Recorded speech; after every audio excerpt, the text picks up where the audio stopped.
Sahabat Oase Rohani Katolik yang terkasih, apa kabar? Senang sekali saya MI Asyaneta dapat kembali menjumpai Anda dalam acara kesayangan kita, Oase Rohani Katolik edisi hari ini. Bersama saya telah hadir narasumber kita. Beliau adalah Romo Diocesan Nobertus Nuho Tukang atau akrab disapa Romo Norbert. Kita sapa dulu Romo. Selamat datang Romo Norbert. Apa kabar Romo? Terima kasih, kabar saya baik-baik, puji Tuhan.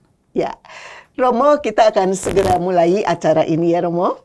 Sahabat Oase Rohani Katolik yang terkasih, mari segera kita mulai acara ini dan sebagaimana biasa akan dibuka dengan doa yang akan dipimpin oleh Romo Norbert. Silakan Romo. Dalam nama Bapa dan Putra dan Roh Kudus. Amin. Allah sumber pengampunan, kami mohon hadirlah bersama kami, berikanlah kami kekuatan, sekalipun kami sering jatuh di dalam dosa dan kesalahan.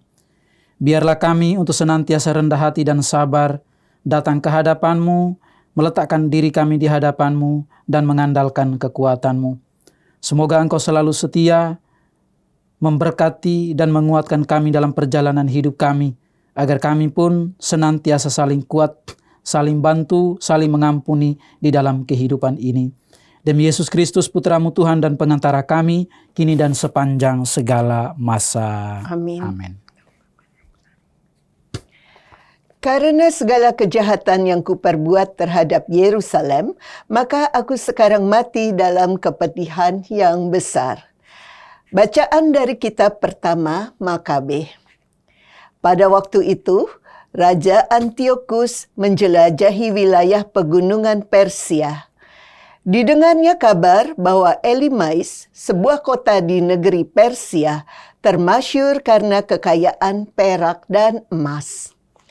Lagi pula di kota itu ada sebuah kuil yang sangat kaya karena di sana disimpan alat-alat perang emas serta baju baja dan senjata yang ditinggalkan Alexander putra Filipus, Raja Makedonia yang mula-mula menjadi raja atas orang-orang Yunani. Maka Antiochus pergi ke sana dan berusaha merebut kota itu serta menjarahnya. Tetapi ia tidak berhasil, karena maksudnya ketahuan oleh penduduk kota itu.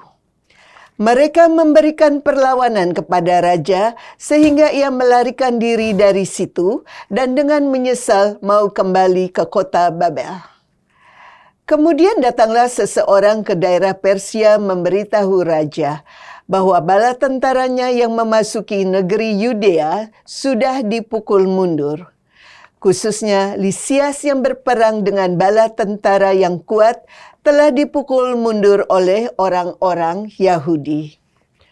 Orang-orang Yahudi itu bertambah kuat karena senjata, pasukan, dan banyak barang rampasan yang mereka peroleh dari tentara yang sudah mereka kalahkan. Mereka telah membongkar juga patung berhala yang didirikan oleh raja di atas mezbah di Yerusalem. Mereka telah memagari bait suci dengan tembok-tembok yang tinggi seperti dahulu. Demikian pula halnya dengan Bet-Sur, salah satu kota raja. Mendengar berita itu, maka tercenganglah raja dan sangat kacau pikirannya. Ia merebahkan diri di ranjang dan jatuh sakit karena sakit hati, sebab semuanya tidak terjadi sebagaimana diinginkannya. Berhari-hari raja berbaring di ranjangnya dan terus-menerus dihinggapi kemurungan besar. Ketika merasa akan meninggal, dipanggilnya semua sahabatnya, lalu dikatakannya kepada mereka, "Tidur sudah lenyap dari mataku dan hatiku hancur karena kemasyulan.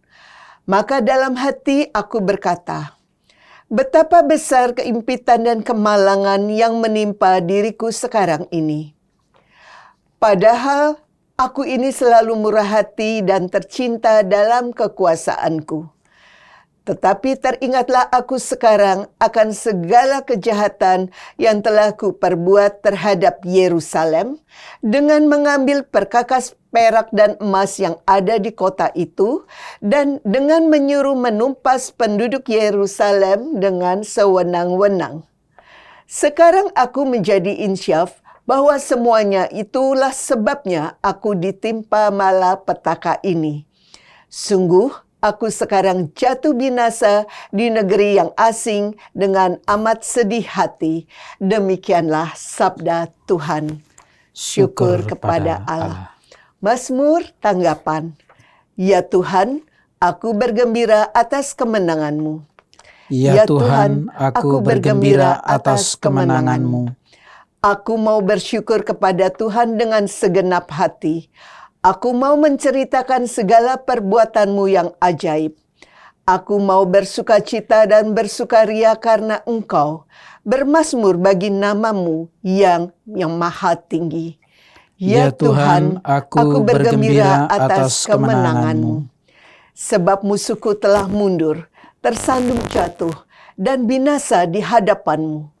Engkau menghardik bangsa-bangsa dan telah membinasakan orang-orang fasik. Nama mereka telah Kau hapuskan untuk seterusnya dan selama-lamanya. Ya Tuhan, aku bergembira atas kemenangan-Mu. Kakinya tertangkap dalam jaring yang dipasangnya sendiri. Sebab bukan untuk seterusnya orang miskin dilupakan. Bukan untuk selamanya hilang harapan orang sengsara. Ya Tuhan, aku bergembira atas kemenangan-Mu. Sahabat Oase Rohani Katolik yang terkasih, mari sekarang kita siapkan batin kita untuk mendengarkan Injil.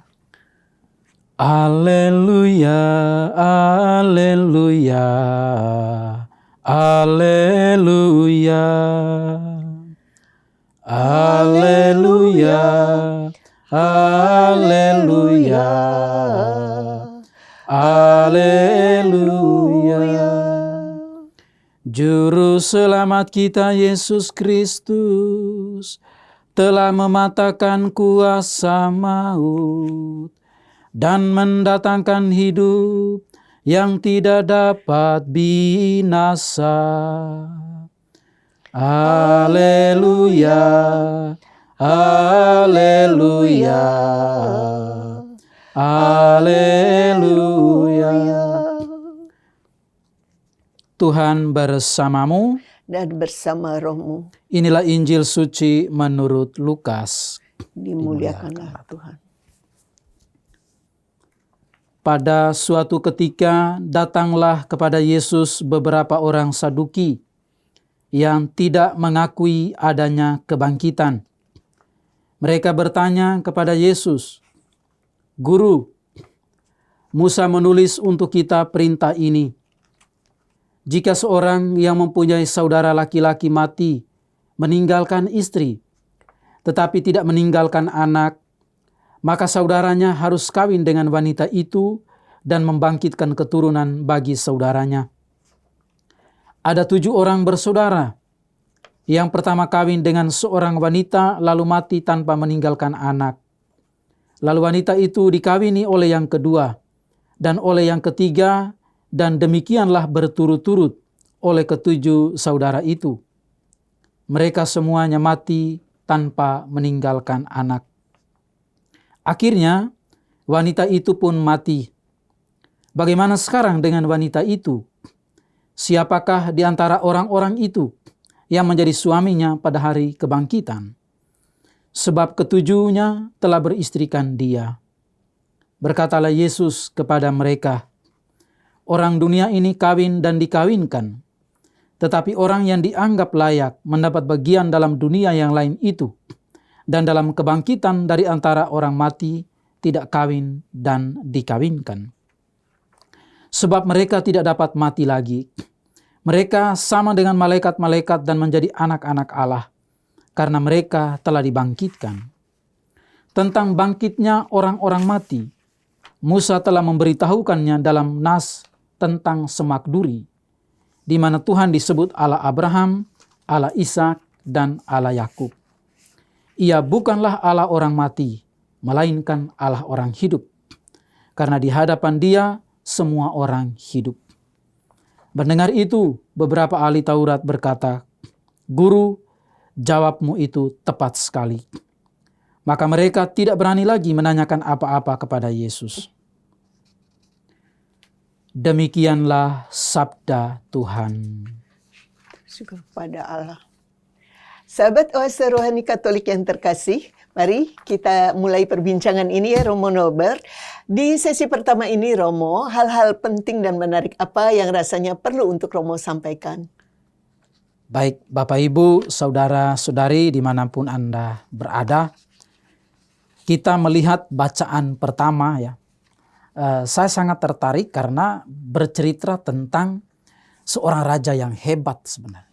Yang bernama Antiochus. Tentu bahwa dia adalah seorang raja yang hebat.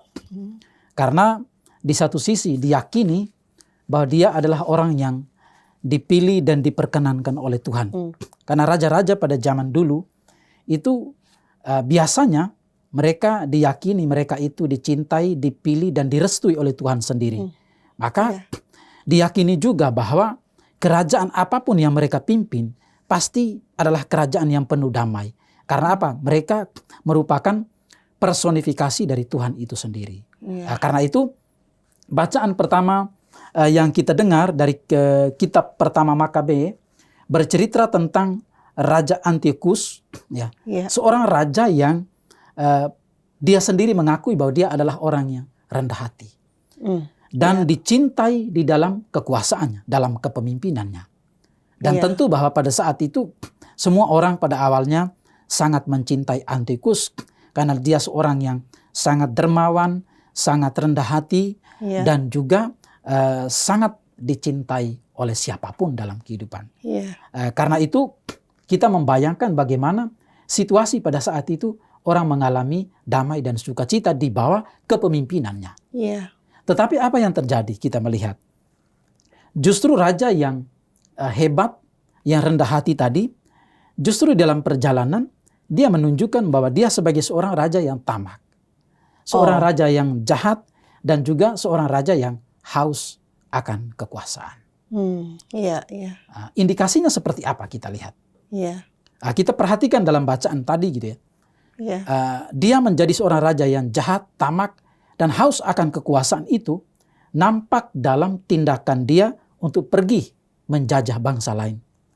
Lalu ketika dia pergi menjajah bangsa lain, dia berusaha untuk merampas perkakas perak dan emas yang ditinggalkan oleh Alexander. Ini bahwa di satu sisi dia memang hebat, tapi di sisi lain dia ingin menguasai tapi dengan cara yang tidak bagus. Merampas hak milik orang lain, mencuri hak milik orang lain. Ini jelas dia mulai menampilkan raja yang memang keluar dari kehendak Tuhan atau raja yang mulai ambisi akan kekuasaan. Lalu ada yang kedua, dia berusaha untuk menumpas penduduk dengan semaunya. Berarti karena dia merasa bahwa dia adalah seorang raja yang memiliki kuasa mutlak, dia bertindak semau gue, sewenang-wenang, dan dia melakukan suatu tindakan kejahatan kemanusiaan. Dia membunuh, dia menghancurkan orang. Dan ini jelas bahwa dia sudah keluar dari jalur Tuhan, dia sudah keluar dari kehendak umum yang mengharapkan dia untuk memimpin secara baik dan bijaksana. Ini sebenarnya sangat disayangkan ya Romo, dari seorang figur yang pengasih, yang begitu dicintai. Apa sih Romo yang kira-kira bisa membuat dia beralih begitu? Apakah iming-iming kekuasaan yang lebih besar itu yang membuat jadi berubah seperti itu? Ya, kita melihat dinamika ya yang dialami oleh Raja Antiochus ini, bahwa mungkin saja di satu sisi dia merasa bahwa dia adalah raja yang absolut karena dipilih oleh Tuhan, maka keistimewaan privilege seperti itu membuat dia akhirnya bertindak sewenang-wenang. Selain itu juga dia mungkin didorong oleh keinginan untuk memperkaya diri, melebarkan kekuasaannya, dan oleh karena keinginan nafsu kekuasaan yang berlebihan itu, akhirnya cara-cara yang tidak baik pun ditempuh mencuri, lalu kemudian melakukan suatu tindakan kejahatan kemanusiaan. Iya, iya. Romo, saya jadi teringat ada satu kalimat yang mengatakan, kalau mau lihat sifat asli orang, berikan kekuasaan padanya. Nah, mungkin ini agak mengena ya Romo ya. Saat dia sudah begitu dihormati, begitu berkuasa di negaranya, ternyata itu tidak cukup ya Romo ya. Ya, memang benar ya apa yang dikatakan oleh Ibu dan juga mungkin di dalam kehidupan sehari-hari ya. Umat beriman kita semua, kita juga pernah mendengar bahwa kalau kita mau melihat seseorang, berikanlah dia kepada kekuasaan. Karena dalam kekuasaan, keistimewaan, kepercayaan diberikan kepada dia, dan dengan itu dia akan menampilkan diri melalui kebijaksanaan, melalui tindakan-tindakannya, dan disitulah kita bisa membaca orang. Maka misalnya kita lihat tadi Antiochus. Dia melakukan suatu tindakan perampasan, pencurian, melakukan suatu tindakan kejahatan kemanusiaan. Itu sebenarnya mengindikasikan bahwa hubungan dia dengan Tuhan menjadi tidak baik, dan mengindikasikan juga bahwa moralitas dia mengalami suatu penurunan atau yang disebut dengan degradasi moral di dalam kehidupan seorang raja. Lalu menariknya bahwa dia tidak hanya berhenti di situ gitu ya. Ternyata pada saat terakhir dia juga menunjukkan penyesalannya. Karena apa? Tuhan menegur dia. Ya, melalui berbagai peristiwa, melalui malapetaka yang dia alami. Impian dia tidak tercapai. Tuhan menegur dia, dan oleh karena itu dia menjadi sakit, dia stres, dia putus asa, dia sakit. Dan dalam situasi di mana dia mengalami malapetaka itu, Tuhan menegur dia dan kemudian dia menyadari akan perbuatannya. Maka dia mau bertobat ya kan? Dan itulah yang paling penting. Di satu sisi dia seorang yang baik, lalu kemudian dalam perjalanan menunjukkan kejahatan, tetapi di akhir masa jabatan dia menunjukkan penyesalan atas perbuatan-perbuatan yang ia lakukan yang merugikan banyak orang. Dia bertobat dalam situasi itu, dia sakit. Sesudah seakan-akan tadi ya yang dia katakan bahwa dia sakit, terus dia sadar bahwa dia mendapat teguran dari Tuhan. Romo, saya justru ingin menarik ke situasi sekarang ini Romo. Silakan. Banyak orang-orang yang kita lihat mempunyai kekuasaan. Tentunya banyak dari mereka itu dipilih untuk berkuasa, tentunya karena banyak kebaikan yang ditunjukkan. Sama dengan raja ini ya Romo. Benar, tadi ya. Antiochus. Terus seperti Raja Antiochus ini, orang memilih seseorang menjadi pemimpin mereka. Dalam perjalanannya, acap kali itu terjadi degradasi tadi ya Romo. Mungkin Romo bisa kasih sharing tentang hal-hal yang terjadi yang masih relevan dengan bacaan ini di masa kini Romo. Ya, sebelum kita melihat ya relevansi dari bacaan ini dengan kehidupan kita sehari-hari, pertama-tama kita harus menyadari untuk siapapun yang menjadi pemimpin ya, baik dalam kehidupan keluarga, baik dalam kehidupan ekonomi, dalam kehidupan politik ya, berbangsa dan bernegara. Setiap pemimpin atau siapapun yang memiliki kekuasaan, kita hendaknya menyadari bahwa kekuasaan, kehormatan ya, atau apapun privilege yang ada pada kita itu tidak abadi, tidak kekal. Suatu saat kita juga tidak dihormati lagi. Suatu saat kita tidak punya kekuasaan lagi. Dan karena itu ini harus dipegang. Bahwa sekalipun saya berkuasa, tapi kehormatan dan kekuasaan itu bukan sesuatu yang abadi. Dan juga tidak menjamin kita untuk berkuasa dan bahagia terus-menerus. Dan karena itulah kita harus menyadari bahwa semuanya akan berlalu. Mari kita melihat misalnya pemimpin-pemimpin ya, baik di keluarga maupun juga dalam kehidupan berbangsa ini, seringkali dalam kehidupan itu tampilnya baik ya, sangat baik sekali. Tetapi justru di dalam perjalanan dari hari ke hari, dari tahun ke tahun, mereka justru semakin jauh dari masyarakat. Mereka justru melakukan suatu tindakan-tindakan yang memang memperlihatkan mereka haus akan kekuasaan. Lalu berbagai misalnya penderitaan, penganiayaan sering terjadi di dalam kehidupan.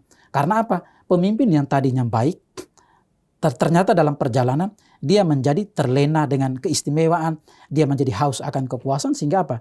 jatuhnya banyak korupsi, banyak penindasan, banyak kejahatan-kejahatan kemanusiaan. Dan itu yang seringkali terjadi di dalam kehidupan bangsa dan negara kita gitu. Betul sekali Romo. Sekarang Romo, paling tidak sebagai orang Katolik nih Romo, saat kita dipercaya, saat kita diberi kekuasaan, kepercayaan untuk memimpin, bagaimana Romo supaya kita bisa menjaga, mengendalikan diri kita agar tidak terjerumus seperti Raja Antiochus ini Romo? Bagi saya ketika kita dipilih atau dipercayakan menjadi seorang pemimpin dalam konteks apapun, yang pertama-tama adalah kita harus benar-benar mengenal diri kita secara baik. Karena orang yang memiliki pengetahuan akan diri yang baik, dia akan juga memimpin secara baik. Lalu yang kedua, seorang pemimpin yang baik ya, seperti Antiochus ini dan juga pemimpin yang lain dalam kehidupan kita, harus memiliki suatu dimensi vertikal yang baik dalam arti relasi dengan Tuhan itu baik, tetapi juga dimensi horizontal yang baik. Artinya dalam kehidupan politik, dalam kehidupan bersama, antara dimensi vertikal, hubungan relasi dengan Tuhan dan dimensi horizontal saya dengan sesama dan diriku, itu harus dilihat secara seimbang.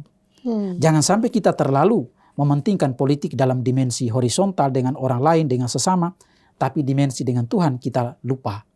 Ketika lupa dalam dimensi dengan Tuhan, maka kita bisa jatuh dalam perampasan, kita bisa jatuh dalam korupsi, kita bisa jatuh dalam suatu kejahatan-kejahatan kemanusiaan. Ini rumusan penting ya Romo, bahwa ternyata sebetulnya nggak terlalu susah kalau kita selalu mengingat dua dimensi ini, dimensi vertikal dan horizontal itu hendaknya balance ya Romo. Harmoni, seimbang. Jadi yang terjadi itu keserakahan dan sebagainya karena lupa ya Romo akan dimensi vertikal ini. Seperti itu Romo. Terima kasih ya. Ya Romo, ini menarik sekali pembicaraan kita. Mungkin di sesi 1 ini ada lagi yang ingin Romo tambahkan? Ya, yang mau saya tambahkan adalah bahwa siapapun kita ketika diangkat menjadi pemimpin, kita perlu menyadari bahwa tindakan kepemimpinan kita adalah tindakan yang membawa kasih dan kebaikan Tuhan ya. Sebagai perpanjangan tangan Tuhan ya dalam mengatur kehidupan, adalah kehidupan itu menjadi kehidupan yang damai, dan kita dipercayakan oleh Tuhan ya menjadi perpanjangan dari tangan Tuhan untuk kemudian menyebarkan kasih dan kebaikan itu. Jadi seorang pemimpin ketika sudah dipilih, jangan sampai tergiur dengan segala keistimewaan dan akhirnya jatuh kepada suatu praktek-praktek yang tidak baik. Dan paling penting adalah bahwa ketika sudah bersalah, kita harus menunjukkan tindakan pertobatan sebagaimana yang dilakukan oleh Raja Antiochus. Dia merampas, melakukan kejahatan kemanusiaan, tapi kemudian dia menunjukkan pertobatan. Saya kira ini sikap seorang pemimpin yang baik.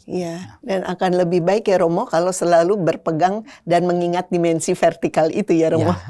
Yang akan menjaga untuk tidak melakukan yang kurang baik ya Romo. Itu menjadi benteng dan fondasi seorang pemimpin.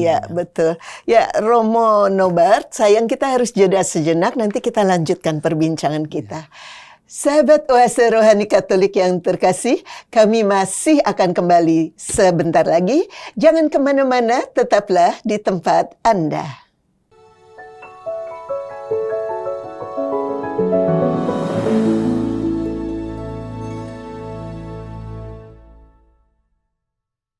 Sahabat Oase Rohani Katolik yang terkasih, terima kasih masih bersama kami di acara Oase Rohani Katolik edisi hari ini.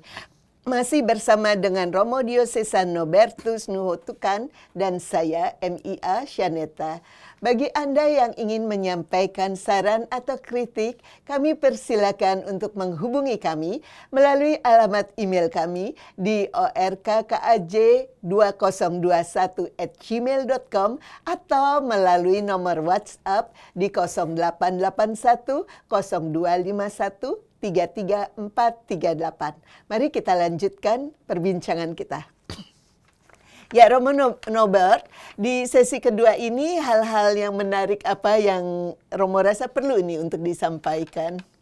Baik Bapak Ibu, saudara-saudari dimanapun Anda berada, dalam bacaan Injil ya kita sudah mendengar bagaimana orang-orang Saduki semacam membuat suatu teknik untuk menjebak Yesus dengan pertanyaan-pertanyaan. Orang-orang Saduki ini adalah orang-orang yang tidak percaya akan kebangkitan Berbeda dengan orang-orang Farisi yang memang percaya akan kebangkitan. Karena mereka tidak percaya adanya kebangkitan, mereka menjebak Yesus dengan pertanyaan itu. Apa yang dimaksud menjebak itu, Romo? Menjebak itu suatu cara, suatu teknik untuk melihat apakah Yesus itu benar atau tidak nanti menjawab. Karena apa? Orang Farisi, Saduki, di satu sisi mereka tidak percaya akan adanya kebangkitan, tetapi di sisi lain mereka pasti sudah tahu kondisi surga itu seperti apa. Bahwa surga itu adalah orang mengalami kebahagiaan sempurna. Di surga itu orang tidak kawin dan dikawinkan. Lalu mereka membuat suatu cerita tentang 7 orang bersaudara yang menikah dengan seorang perempuan. Lalu bagaimana nanti semuanya itu mati kan? Lalu nanti di surga siapa yang menjadi suami dari si perempuan yang meninggal itu? Kalau misalnya Yesus menjawab bahwa nanti si ini menjadi suami dari perempuan itu, maka itu sama dengan jebakan mereka itu berhasil. Karena kalau Yesus mengatakan di surga itu nanti yang menjadi suami dari si perempuan ini adalah si A, maka surga itu adalah sesuatu yang tidak sempurna. Maka inilah jebakan mereka. Tapi mereka salah. Yesus justru menjawab bahwa di surga itu tidak ada kawin dan dikawinkan. Karena di surga itu terjadi kebahagiaan sempurna. Semua orang menjadi anak-anak Allah, melakukan apa yang menjadi kehendak Allah. Dan di sana itu tidak ada kawin dan dikawinkan. Kebahagiaan sempurna, sukacita sempurna, kebebasan sempurna, itulah yang dialami. Karena apa? Ada 2 paradigma yang kita lihat. Di satu sisi, paradigma tentang dunia, di mana kita hidup, kita bekerja, lalu kita kawin dan dikawinkan, itu adalah suatu proses menuju kesempurnaan. Selagi ada di dunia ini, berarti dunia yang kita tempati ini adalah dunia yang tidak sempurna. Kita kawin dan dikawinkan, ada generasi kita untuk memenuhi seluruh bumi, dan itu menunjukkan sesuatu yang tidak sempurna. Tapi paradigma kedua adalah paradigma tentang surga. Surga itu sesuatu yang sempurna dalam keyakinan kita, di mana tidak ada lagi penderitaan, di mana tidak ada lagi perselisihan, di mana tidak ada lagi proses kawin dan dikawinkan. Semuanya kita mengalami harmoni yang sempurna. Kalau dalam tradisi saudara-saudara kita yang Hinduisme, mereka sebut dengan nirwana kan. Nirwana itu adalah Buddhisme Dalam Buddhisme itu disebut dengan nirwana. Itu satu tahap di mana orang mengalami suatu kebahagiaan sempurna. Sementara di dalam Hinduisme orang sebut dengan moksa, puncak tertinggi. Orang mengalami suatu pengetahuan yang sempurna dan dengan itu mereka mengalami kebahagiaan yang sempurna. Jadi dalam kekristenan kita sebut dengan surga, heaven. Dalam Hinduisme orang sebut dengan moksa, dalam Buddhisme orang sebut dengan nirwana. Sebuah kondisi yang melukiskan bahwa di sana itu kita mencapai tahap sempurna, di mana tidak ada lagi penderitaan, tidak ada lagi kawin, tidak ada lagi yang namanya kawin dan dikawinkan. Karena itu jebakan orang Saduki itu tidak tepat, karena Yesus menjawab bahwa di surga tidak ada kawin dan dikawinkan. Sebetulnya orang Saduki ini kan mereka sudah tahu kondisi itu. Lalu mereka punya tujuan apa menjebak Yesus? Ingin menjatuhkan Yesus di mata... Pasti mereka ingin menjatuhkan Yesus. Mereka ingin menjatuhkan Yesus kalau Yesus salah menjawab. Tapi bersyukur bahwa Yesus sangat bijaksana. Dan Yesus tahu kelicikan mereka gitu kan. Mereka ingin menjebak, tapi Yesus tahu kelicikan mereka. Yesus menjawab, di surga sempurna adanya. Semua orang menjadi anak-anak Allah, hidup seturut kehendak Allah, dan karena itu tidak ada kawin dan dikawinkan. Nah, Romo tadi kan dikatakan juga ya bahwa ya ada dua paradigma tadi, dunia yang tidak sempurna dan surga yang tempat yang maha sempurna, Ya. gitu ya Romo. Nah tadi kan juga kita lihat bahwa manusia itu banyak yang tidak terlepas dari dosa, sehingga kan ada tempat yang kita sebut api pencucian, Ya. ya Romo ya. Nah kira-kira kita kan juga percaya orang Katolik perlunya mendoakan saudara-saudara kita yang meninggal. sudah meninggal gitu. Apakah tujuannya juga supaya dengan doa ini nantinya mereka akan lebih mendapat belas kasih Allah untuk bisa mencapai tempat yang sempurna itu, seperti itu Romo? Ya, kalau misalnya kita tarik ya dalam tradisi kebiasaan kita mendoakan saudara-saudara kita, anggota keluarga yang sudah mendahului kita. Di satu sisi memang karena gereja mengajarkan ya, ada gereja duniawi dan ada gereja surgawi, dan kita dengan mereka itu tidak bisa dipisahkan. Ikatan iman, ikatan cinta kasih itu tidak dipisahkan. Selain bahwa karena mungkin di kitab suci Yesus memberikan pendasaran-pendasaran dan bahwa Yesus dia sengsara, mati dan bangkit, dan juga dia pergi ke sana menyediakan tempat bagi kita. Tapi juga karena pertama ya, kita yakin bahwa orang-orang yang sudah meninggal itu mereka tetap suatu saat akan masuk dalam kerajaan surga. Karena kita percaya Allah itu Maha Rahim. Mereka yang mati tentu dalam kondisi berdosa ya, entah dosa berat atau dosa ringan. Maka mereka tentu membutuhkan bantuan dari kita berupa doa-doa. Jadi doa-doa kita sebagai orang beriman yang masih hidup di dunia ini membantu mereka untuk agar mereka semakin disucikan oleh Tuhan. Membantu mereka juga untuk kemudian nanti suatu saatnya masuk dalam kerajaan surga. Soal bahwa mereka masuk surga atau tidak itu kita lepas ya, itu adalah hak Allah gitu ya. Tapi kita sebagai orang beriman kita punya tugas dan tanggung jawab adalah mendoakan mereka, sebab mendoakan mereka juga membantu mereka sekaligus membantu kita yang masih hidup di dunia ini. Dan itu kita mendoakan agar Allah mengampuni dosa-dosa mereka. Tadi Romo menyebutkan dengan mendoakan arwah itu kita membantu mereka, tapi sekaligus juga membantu kita yang masih hidup di ini.